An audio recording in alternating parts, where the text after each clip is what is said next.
As-tu déjà été témoin d'une scène si puissante qu'elle t'a coupé le souffle, au point de t'en laisser muet? Aujourd'hui, nous allons te raconter une histoire vraie, bouleversante, qui touche en plein cœur. Un millionnaire, debout à distance, observe un garçon pauvre jouer avec son propre fils, un enfant en fauteuil roulant. Ce qu'il voit ensuite le fait fondre en larmes. Une histoire qui prouve que l'amour, l'amitié et l'empathie ne reconnaissent ni les classes sociales ni les barrières physiques. Nous t'invitons à rester jusqu'à la fin, car le dénouement risque de te laisser sans voix et de t'amener à réfléchir profondément sur la vie et ce qui a véritablement de l'importance. Si tu apprécies les récits qui touchent l'âme et transforment le cœur, n'oublie pas de t'abonner à la chaîne et d'activer la cloche pour ne manquer aucun contenu de ce genre. Installe-toi confortablement, car tu t'apprêtes à découvrir l'une des histoires les plus marquantes que tu aies jamais entendues. Carlos Montenegro était un homme immensément riche, propriétaire de plusieurs entreprises. Sa vie semblait parée de succès, mais elle était aussi empreinte d'une tristesse silencieuse. Son fils Adrián, âgé de seulement 9 ans, avait perdu l'usage de ses jambes après un accident tragique. Depuis ce jour, Carlos s'était replié sur lui-même, persuadé que l'argent pouvait offrir une forme de protection à son enfant. Pourtant, malgré le luxe qui l'entourait, Adrián était terriblement seul. Chaque jour, cette solitude s'enracinait davantage dans son cœur, jusqu'à ce qu'un après-midi vienne tout bouleverser. Ce jour-là, Carlos rentra plus tôt que d'habitude, poussé par une intuition qu'il ne s'expliquait pas. En arrivant chez lui, il réalisa que son fils n'était pas dans sa chambre. Pris d'un étrange pressentiment, il courut au jardin, puis au parc situé devant leur immense demeure. Et là, il s'arrêta net. Une scène inattendue le laissa figé. Un enfant pauvre, vêtu de vêtements usés, poussait joyeusement le fauteuil roulant d'Adrián. Ce garçon s'appelait Samuel, il avait 10 ans et portait déjà sur ses épaules le poids de la vie. Il vivait dans un quartier modeste et ramassait chaque jour des canettes pour subvenir aux besoins de sa mère malade. Ce jour-là, il traversait le parc lorsqu'il aperçut Adrián, seul, les yeux perdus vers l'horizon. Sans hésiter, il s'approcha et lui proposa de jouer avec lui. Adrián, d'abord surpris, accepta avec un sourire qu'on ne lui avait pas vu depuis longtemps. Ainsi naquit une amitié aussi improbable que magnifique. Tapi derrière un arbre, Carlos les observait en silence, le cœur battant. Il voyait son fils rire comme il ne l'avait plus fait depuis l'accident. Ses éclats de rire résonnaient dans l'air, portés par la voix vive de Samuel. Une émotion nouvelle le submergeait, faite d'un bonheur intense mêlé à une douleur ancienne. Comment un enfant pauvre parvenait-il à accomplir ce que tout son argent n'avait jamais su faire? Les larmes montaient aux yeux de Carlos, mais il n'osait pas bouger. Samuel poussait la chaise d'Adrián à toute vitesse, comme s'il faisait la course. Les deux garçons riaient à plein poumon, gravissant de petites pentes, se lançant à travers les arbres, libres, invincibles. À cet instant, il n'y avait ni riche ni pauvre, ni handicap ni barrière. Juste deux enfants qui jouaient, vivants, unis par une complicité pure. Carlos comprit alors que le bonheur de son fils ne se trouvait pas dans des jouets hors de prix ni dans des soins spécialisés. Il résidait dans la simplicité d'un lien sincère, dans la liberté de rire sans crainte. Cette vérité le frappa plus fort que n'importe quelle défaite en affaires. Samuel aidait Adrián à bouger ses bras, à lancer une balle, à rire à gorge déployée. Il lui racontait ses aventures dans les ruelles de son quartier, ses rêves de devenir footballeur. Adrián, quant à lui, partageait ses histoires de super-héros et les contes qu'il aimait lire. Leurs regards étaient complices, leurs cœurs ouverts, comme deux frères que la vie avait séparés, mais que le destin venait de réunir. Une larme roula sur la joue de Carlos. Cela faisait des années qu'il n'avait pas pleuré. Et soudain, il ne parvenait plus à contenir ce flot. Samuel s'arrêta devant un arbre majestueux et déclara, le regard lumineux, « Maintenant, je vais te pousser jusqu'à ce que tu voles. » Adrián éclata de rire tandis que Samuel le faisait tournoyer avec douceur. La scène était si belle, si authentique, que le cœur de Carlos se brisa en silence. À quel moment avait-il oublié que son fils avait besoin de ça, pas seulement de médecin? Pendant des années, il avait cru que protéger son fils signifiait l'enfermer, l'isoler du monde. Il avait eu tort. Pour la première fois, il comprit que la vie ne se résume pas à la sécurité et à l'argent. Le soleil déclinait, peignant le ciel de nuances orange et dorées. Samuel aida Adrián à ramasser quelques fleurs sauvages et les plaça délicatement sur ses genoux. « C'est pour ta maman, » dit-il en souriant avec une tendresse désarmante. Adrián acquiesça, puis baissa les yeux. Sa maman était morte dans l'accident. En entendant cela, même à distance, Carlos sentit une douleur aiguë le traverser. Chaque instant de cette scène lui rappelait ce qu'il avait perdu, mais aussi ce qu'il pouvait encore retrouver. Soudain, Adrian tourna les yeux vers Samuel et lui demanda à voix basse. « Tu reviendras demain ?» Samuel lui répondit avec un large sourire. « Bien sûr, si tu veux que je revienne. » Les yeux d'Adrian s'illuminèrent d'un éclat qu'on n'y avait pas vu depuis longtemps. Caché derrière un arbre, Carlos ne put retenir un sanglot. Il porta la main à sa bouche pour ne pas faire de bruit, mais les larmes, elles, coulaient librement. Son cœur se brisait en 1000 morceaux.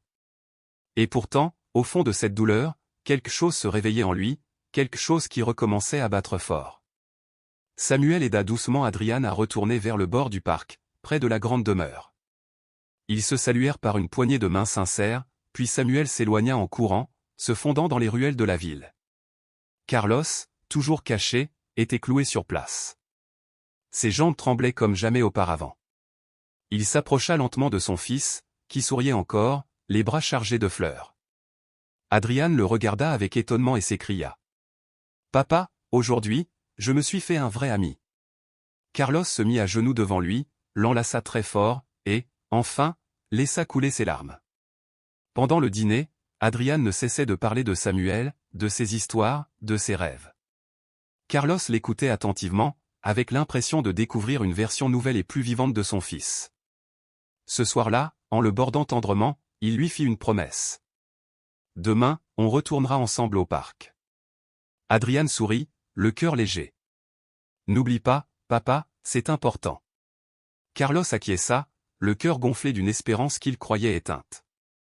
Pour la première fois depuis des années, il se sentait vivant, pleinement là, pleinement père. Le lendemain matin, Carlos demanda à son chauffeur de le conduire dans le quartier où vivait Samuel. Il voulait en savoir plus sur ce garçon qui avait bouleversé la vie de son fils en un clin d'œil. Le chauffeur, un peu surpris, obéit sans poser de questions. À leur arrivée, Carlos fut frappé par la pauvreté des lieux. Les maisons étaient en bois fragile, les rues de terre battue. Il aperçut Samuel, pieds nus, en train de jouer devant une petite cabane. Sans hésiter, il descendit de la voiture et s'avança doucement. Samuel le regarda avec méfiance d'abord, puis reconnut le père d'Adrian. « Monsieur, vous allez bien ?» demanda-t-il d'un ton candide. Carlos s'accroupit devant lui, la voix brisée par l'émotion. « Oui, grâce à toi. » Samuel sourit, dévoilant une dentition imparfaite mais une sincérité absolue. Carlos l'invita à venir visiter la maison quand il le souhaiterait, mais Samuel secoua la tête. « Je ne peux pas, je dois m'occuper de ma maman, » dit-il en baissant les yeux. Un nœud dans la gorge, Carlos insista pour l'accompagner. Samuel le guida à l'intérieur de la petite maison, où reposait une femme pâle et maigre, allongée sur un lit. Elle était malade, trop faible pour parler, mais elle sourit en voyant son fils. Carlos resta silencieux, bouleversé par la force et l'amour de cette famille humble. En sortant, les larmes aux yeux, il avait pris sa décision, il allait les aider, coûte que coûte. Il retourna à la demeure familiale et raconta tout à Adrian, qui l'écouta en silence. « Papa, on peut aider Samuel ?» demanda-t-il, la voix pleine d'une innocence bouleversante. Carlos le serra dans ses bras. « Bien sûr que oui, mon fils. » Dès le lendemain, il envoya un médecin chez Samuel pour soigner sa mère. Il organisa également l'envoi de nourriture, de médicaments, et fit réparer leur maison. Mais surtout, il invita officiellement Samuel à faire partie de leur vie. Le garçon commença à visiter régulièrement la maison, apportant avec lui sa joie contagieuse. Très vite, lui et Adrian devinrent inséparables, partageant jeux, histoires et rêves. Carlos les observait, ému, voyant son fils retrouver peu à peu la joie de vivre. Il comprit que la vraie richesse se trouvait dans ces instants simples, pas dans ses comptes en banque. Chaque éclat de rire d'Adrian était un trésor que l'argent ne pouvait acheter.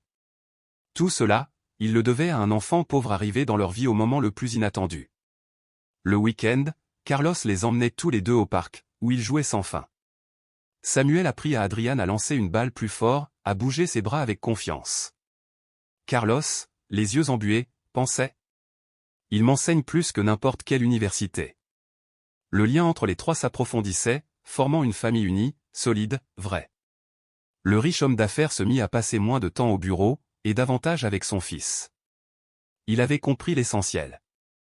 Un jour, alors qu'ils étaient au parc, Samuel regarda Carlos dans les yeux et lui dit: « Merci, monsieur, de me traiter comme l'un des vôtres. » Carlos, la voix tremblante, répondit: « Non, merci à toi, mon garçon, d'avoir sauvé mon fils. » Ils s'enlacèrent, et Adrian applaudit depuis son fauteuil roulant.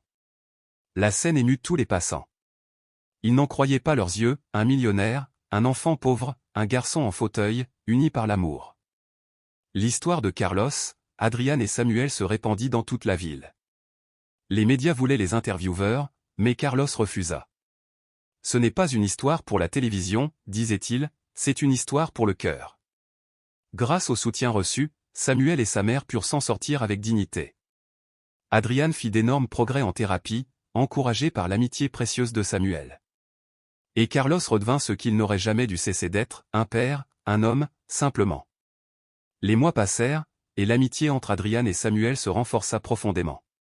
Chaque jour, ils jouaient, étudiaient, et rêvaient même de lancer un jour leur propre entreprise. Carlos, le père d'Adrian, les soutenait dans tout, heureux de voir son fils grandir entouré d'amour et de rire. Chaque après-midi passé au parc devenait une aventure nouvelle, une éclatante symphonie de joie partagée. Le millionnaire ne cessait de s'émouvoir en les observant, comme au tout premier jour. Il n'oublierait jamais cette scène qui l'avait fait fondre en larmes. Un jour, Adrian, curieux, osa lui demander: « Papa, pourquoi avais-tu pleuré ce jour-là quand tu m'as vu avec Samuel ?» Carlos sourit doucement, les yeux brillants, et répondit: « Parce que ce jour-là, j'ai compris que tu n'avais pas besoin qu'on te protège, mais qu'on te laisse libre. » Adrian le serra fort dans ses bras, et Samuel, au loin, les regardait en souriant. Cet élan de tendresse marqua le début d'un nouveau chapitre dans leur vie. Carlos, profondément touché par cette amitié inattendue, décida de créer une fondation qu'il baptisa Amis sans frontières, destinée à aider les enfants en situation de handicap à s'intégrer socialement. Adrian et Samuel en furent les premiers ambassadeurs. Ils se rendaient dans les écoles, racontaient leur histoire, et semaient l'espoir dans le cœur de nombreux jeunes. La fondation connut un essor rapide, apportant lumière et solidarité à bien des familles. Et tout cela, grâce à une rencontre fortuite dans un simple parc. Samuel, malgré les opportunités qui s'ouvraient à lui, resta humble. Il étudiait avec sérieux, soutenait sa mère, et continuait à rendre visite à Adrian chaque semaine. La mère de Samuel, désormais rétablie, remerciait Carlos chaque fois qu'elle le croisait. « Vous avez changé nos vies », disait-elle souvent, les larmes aux yeux.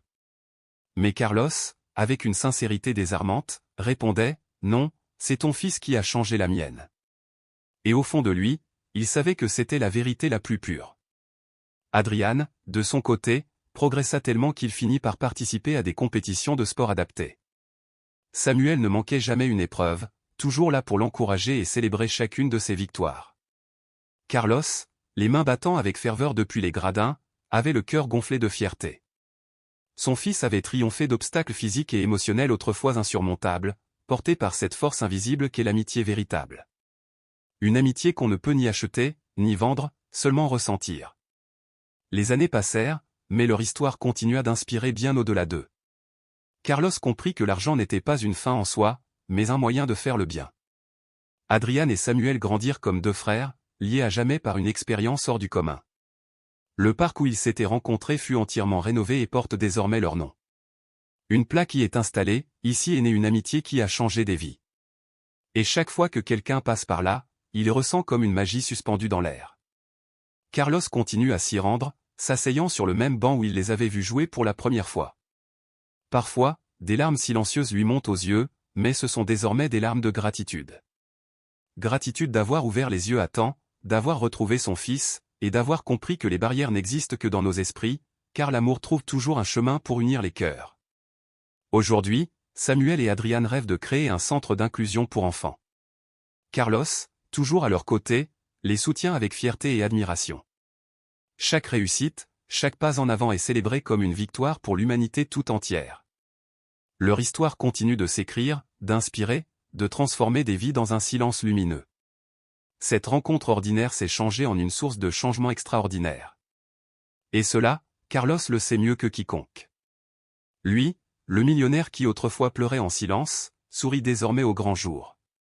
Il a compris que la vulnérabilité n'est pas une faiblesse, mais une force, que permettre à son fils de vivre, de tomber, de juger et d'aimer, était sa plus grande responsabilité. Et que Samuel, ce petit garçon issu de la pauvreté, fut l'ange inattendu qui les a tous sauvés. Une histoire qui prouve que les miracles existent, cachés dans les gestes simples, dans une main tendue, un sourire sincère, ou un « tu veux jouer avec moi ». Aujourd'hui, chaque fois qu'on demande à Carlos ce qu'il s'est passé cet après-midi-là, il répond simplement « c'est le jour où je suis né à nouveau, grâce à mon fils et à Samuel ». Et ses yeux s'emplissent de larmes, mais de celles qui lavent l'âme. L'histoire est devenue une légende locale, transmise de génération en génération, comme une leçon éternelle d'amour, d'amitié et de dépassement de soi. Elle nous rappelle que parfois, un simple jeu dans un parc peut suffire à changer le cours d'un destin. Si cette histoire a touché ton cœur, n'oublie pas de t'abonner à la chaîne et d'activer la cloche. Ici, nous partageons des récits qui inspirent, qui émeuvent, et qui nous ramènent à l'essentiel. Laisse un commentaire pour nous dire quel passage t'a le plus bouleversé. Et souviens-toi, la véritable richesse ne réside pas dans ce que tu possèdes, mais dans ce que tu offres. Merci de nous avoir accompagnés jusqu'au bout. À très bientôt pour une nouvelle histoire.